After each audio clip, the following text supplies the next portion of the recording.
Ինչպես գործընկերներս նշեցին, իրոք մենք գտնվում ենք երկխոսության գործընթացի մեկնարկային փուլում, ինչը բավական բարդ է, նաև հաշվի առնելով 35 տարվա հակամարտությունը, դրա ողջ զգայական շերտերը եւ բնականաբար մենք էլ քաջ գիտակցում ենք, որ այս գործընթացը բարդ է եւ արկա քննադատությունը, իհարկե կառուցողական քննադատությունը լիովին ընդունելի է մեզ համար, սակայն եթե դա այսպես էմոցիոնալ դաշտում չի տեղավորվում միայն։ Միևնույն ժամանակ ցանկանում եմ ընդգծել, որ Ադրբեջանում քննարկումների արդյունքում թե ադրբեջանցի գործընկերների հետ, թե Ադրբեջանի նախագահի օգնականի հետ հանդիպմանը ադրբեջանական կողմից ընդգծվել է խաղաղության դիվիդենդների գաղափար, այսինքն որ պետք է ձեռնարկել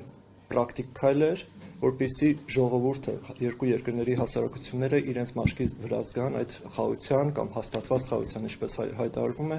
դրա օգուտները, դրա արդյունքները եւ բնականաբար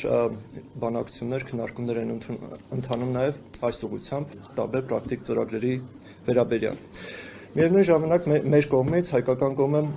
հատկապես պարոն Հաջիևի հետ հանդիպմանը բարձրացրել է տարբեր գրգռիչ գործոնների չեզոքացման խնդիրը, այսինքն դրանցից է օրինակ ադրբեջանական տարբեր մակարդակի պաշտոնյաների կողմից երբեմն սադրիչ, երբեմն խնդրահարույց հռետորաբանության բառակազմի կիրառումը հայ-ադրբեջանական կարգավորման գործընթացի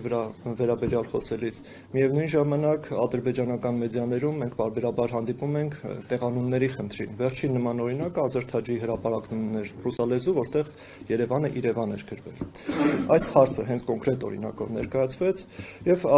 ադրբեջանական կողմը առնվազն համաձայն է այն գաղափարի հետ, որ այո, պետք է առավել մեծ ուշադրություն դարձնել այս խնդրին, հռետորաբանության եւ տեղանունների խնդրին, փորձել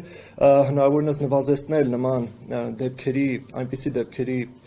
կրկնությունը, որոնք կարող են բացասաբար ազդել նաեւ կարգավորման գործընթացի վերաբերյալ եւ նույն օրինակ Ազերտ Հաջի վերաբերյալ առնվազն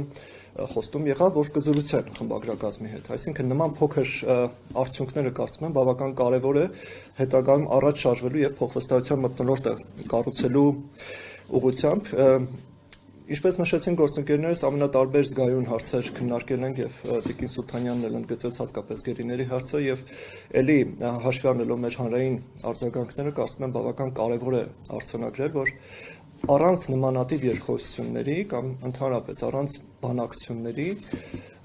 հումանիտար ցանկացած խնդրի կարգավորումը շատ ավելի դժվարանում է։ Նման երկխոսությունները հիմք են ստեղծում, այդ թվում նաև մյուս կողմի մոտ